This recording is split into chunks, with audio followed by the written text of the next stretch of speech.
El becerro de oro, estudio número 15, Éxodo 32, versículos 7 y 8.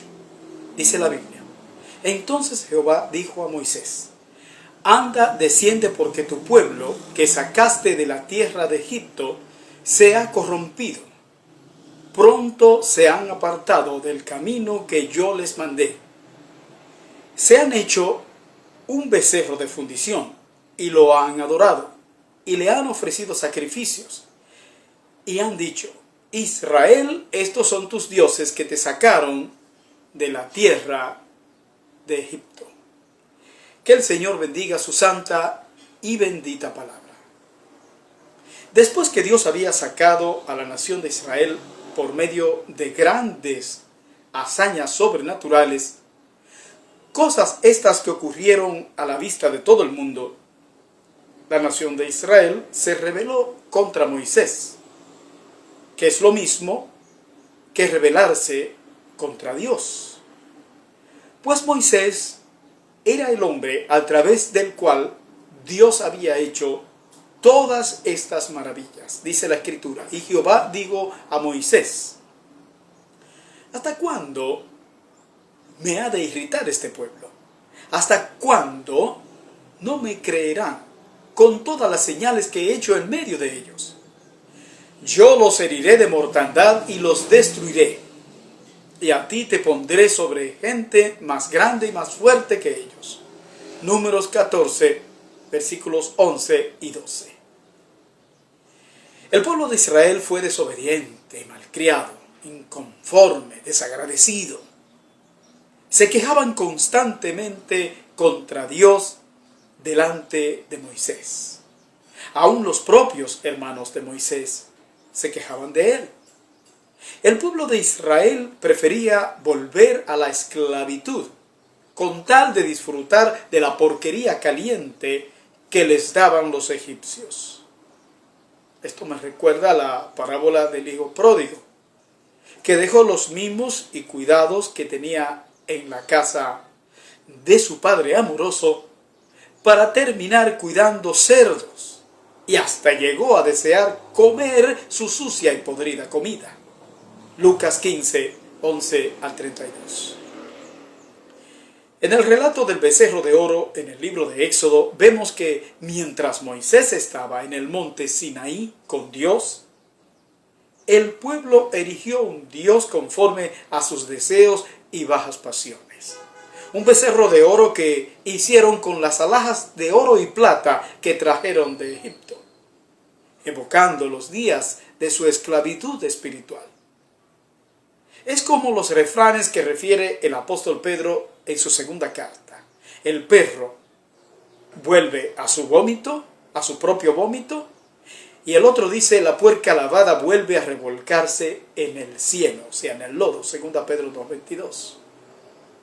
Por causa de este tipo de actitud, el pueblo de Israel, esa generación que salió de Egipto, fue siendo diezmada poco a poco durante los 40 años de peregrinación por el desierto, quedando postrados todos en el camino. No soportaron la disciplina, no pasaron la prueba, y solamente los que nacieron en el desierto pudieron entrar en la tierra prometida, excepto Josué y Caleb, que sí entraron por mandato del Señor, según Números 14, 26 al 45. Moisés hizo todo a su alcance para hacer que el pueblo caminara según los preceptos de Dios. Y podríamos decir que hasta se perjudicó a sí mismo delante de Dios por causa de la indignación que le producía la dureza de corazón del pueblo. Un pueblo desobediente. Moisés llegó incluso a pedirle a Dios que lo borrara de su libro si determinaba destruir a los israelitas por su maldad. Éxodo 32, 32. Vamos a ver en primer lugar que el becerro de oro representaba la condición de pecado de la nación de Israel. A ellos los perseguían los fantasmas de idolatría de la tierra en donde habían vivido por más de 400 años, con los cuales ya se habían congraciado al punto de apartarlos del camino verdadero para ir en pos de dioses falsos.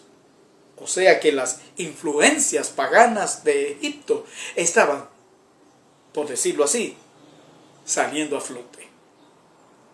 Durante la ausencia momentánea de Moisés, mientras estaba en su retiro con Dios en el monte Sinaí, los israelitas intimidaron al sumo sacerdote Aarón para que les fabricara una imagen de fundición, un becerro de oro, un ídolo como los que había en Egipto, como la adoración del buey Apis, por ejemplo, ya que muchas culturas de la antigüedad eran dadas a rendir culto a toros y becerros, un culto que identificaba un gran número de deidades bovinas salvajes.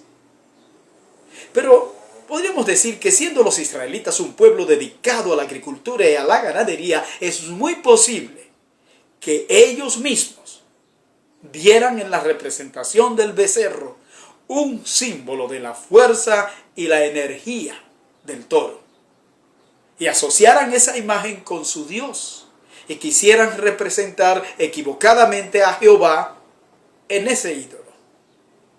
Pero vemos que la proclama hecha ante la imagen indica que en esta escultura ellos estaban representando a muchos dioses, no a un solo Dios. Por lo tanto, en esta imagen no estaba representado para ellos Jehová solamente, sino una serie de dioses en los que estaban pensando cuando celebraron su fiesta idolátrica. Dios mismo dice a Moisés cuál era la verdadera intención de ellos al erigir ese becerro de oro. Dios dice: pronto se han apartado del camino que yo les mandé. Se han hecho un becerro de fundición y lo han adorado. Y le han ofrecido sacrificios y han dicho: Israel, estos son tus dioses que te sacaron de la tierra de Egipto. Éxodo 32:8. Bueno, en verdad, ellos están violando nada más y nada menos que el primero y grande mandamiento que recientemente Dios ya les había dado, que dice: no tendrás dioses ajenos delante de mí. No te harás imagen ni ninguna semejanza de lo que esté arriba en el cielo, ni abajo en la tierra, ni en las aguas debajo de la tierra. No te inclinarás a ellas ni las honrarás, porque yo soy Jehová tu Dios, fuerte, celoso, que visito la maldad de los padres sobre los hijos hasta la tercera y cuarta generación de los que me aborrecen. Éxodo 20, versículos 3 al 5. En segundo lugar, veamos que Moisés intercede delante de Jehová en favor de la nación de Israel. Aarón, que era el sumo sacerdote, complació al pueblo, pues se había dejado intimidar por ellos, de manera que les construyó un altar frente al becerro y anunció para el día siguiente una fiesta disque dedicada a Jehová. Al hacer esta proclamación, Aarón estaba tratando de subsanar el error que había cometido. Así que muy de mañana el pueblo allí estaba reunido delante del becerro de oro con sus ofrendas. Allí comieron, allí bebieron e hicieron todo tipo de celebración para adorar a su nuevo Dios. Dice la Escritura: y al día siguiente madrugaron y ofrecieron holocaustos y presentaron ofrendas de paz. Y se sentó el pueblo a comer y a beber, y se levantó a regocijarse. Éxodo 32:6. Entonces Dios alertó a Moisés acerca de la manera como el pueblo había abandonado todo lo que él les había indicado. Dios estaba tan pero tan enojado que había decidido destruir al pueblo. Dios le había dicho a Moisés que estaba dispuesto a iniciar solo a partir de él una nueva nación. Dice la Escritura: dijo más Jehová a Moisés: yo he visto a este pueblo, que por cierto es pueblo de dura cerviz. Ahora pues déjame que se encienda mi ira en ellos y los consuma. Y de ti yo haré una nación grande. Éxodo 32, versículos 9 y 10. Es en este momento que Moisés intercede delante de Jehová para que perdonara al pueblo de este pecado. Y Dios escuchó la oración de Moisés. Y entonces desiste de hacer el daño que estaba decidido a hacer al pueblo rebelde. Entonces, dice la Escritura, entonces Moisés oró en presencia de Jehová su Dios y dijo: oh Jehová, ¿por qué se encenderá tu furor contra tu pueblo, que tú sacaste de la tierra de Egipto con gran poder y con mano fuerte? ¿Por qué han de hablar los egipcios diciendo: para mal los sacó, para matarlos en los montes y para raerlos de sobre la faz de la tierra? Vuélvete del ardor de tu ira y arrepiéntete de este mal contra tu pueblo. Acuérdate de Abraham, de Isaac y de Israel, tus siervos, a los cuales has jurado por ti mismo y les has dicho: yo multiplicaré vuestra descendencia como las estrellas del cielo. Y daré a vuestra descendencia toda esta tierra de que he hablado, y la tomarán por heredad para siempre. Entonces Jehová se arrepintió del mal que dijo que había de hacer a su pueblo. Éxodo 32, 11 al 14. Es increíble el razonamiento de este líder. Un hombre con una responsabilidad política frente a la nación más bendita de la tierra, pero al mismo tiempo la nación más rebelde y contradictoria que haya existido.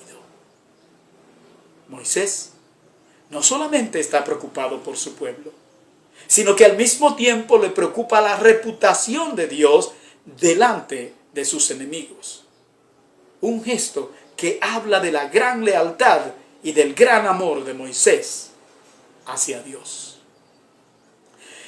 En el libro de Deuteronomio, Moisés amplía con detalles la manera como él intercedió por la nación en Horeb por causa del becerro de oro y de qué manera incluso había intercedido por su hermano Aarón, contra quien Dios estaba muy enojado por haber mostrado una debilidad de carácter imperdonable.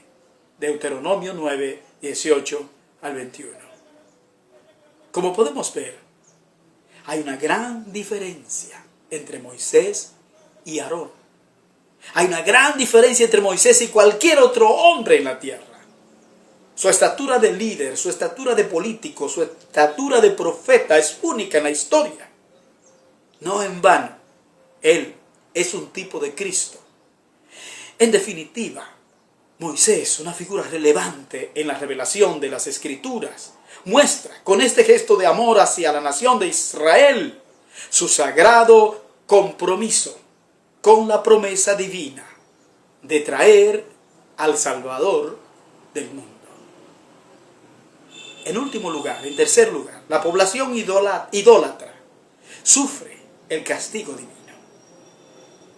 Cuando Moisés descendió del monte Sinaí y vio la condición en que se encontraba el pueblo, tuvo una reacción de gran indignación por la blasfemia que el pueblo estaba cometiendo contra Dios. Dice la Escritura: y aconteció que cuando él llegó al campamento y vio el becerro y las danzas, ardió la ira de Moisés y arrojó las tablas de sus manos y las quebró al pie del monte.